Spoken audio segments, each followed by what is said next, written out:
ಆದ್ರೆ ಕೆಲವರ ನಿರ್ಲಕ್ಷ್ಯತನದಿಂದ ನೀರು ವೇಸ್ಟ್ ಆಗ್ತಾ ಇದೆ. ನಾವುಗಳು ಹೊಸ ನೀರು ಬಂದ ತಕ್ಷಣ ಮನೆಯಲ್ಲಿರೋ ಹಳೆ ನೀರನ್ನ ಆಚೆ ಚೆಲ್ತೇವೆ, ವೇಸ್ಟ್ ಮಾಡ್ತೇವೆ. ಈ ರೀತಿ ಮಾಡೋದ್ರಿಂದ ಮುಂದಿನ ತಲೆಮಾರಿನವರು ಕುಡಿಯೋದಕ್ಕೆ ನೀರಿದರೆ ನೀರು ನೀರು ಅಂತ ಒತ್ತಾಡಿ ಸಾಯಬೇಕಾಗುತ್ತೆ.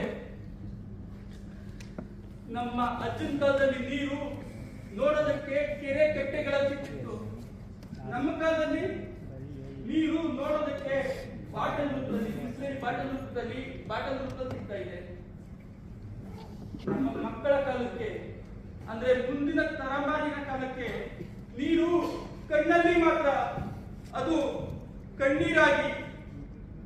ನೀರೆಂದರೆ ಬರೀ ನೀರಲ್ಲ, ಅದು ಪಾವನ ತೀರ್ಥ.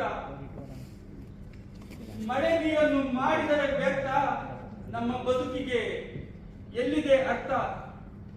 ಮಿತಿ ಮೀರಿದ ಮಾನವನ ಸ್ವಾರ್ಥ, ಕಡಿದೆವು ಕಾಡನ್ನು ಸುತ್ತಮುತ್ತ.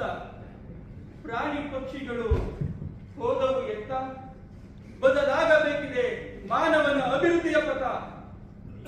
ಬನ್ನಿ ಎಲ್ಲರೂ ಬನ್ನಿ, ಎಲ್ಲರೂ ಬನ್ನಿ, ನಾವೆಲ್ಲರೂ ಒಟ್ಟಾಗಿ ನೀರನ್ನು ಉಳಿಸೋಣ, ಜಯ ಜಯವನ್ನು ಸಾಕಾರಗೊಳಿಸೋಣ, ನೀರನ್ನು ಉಳಿಸೋಣ.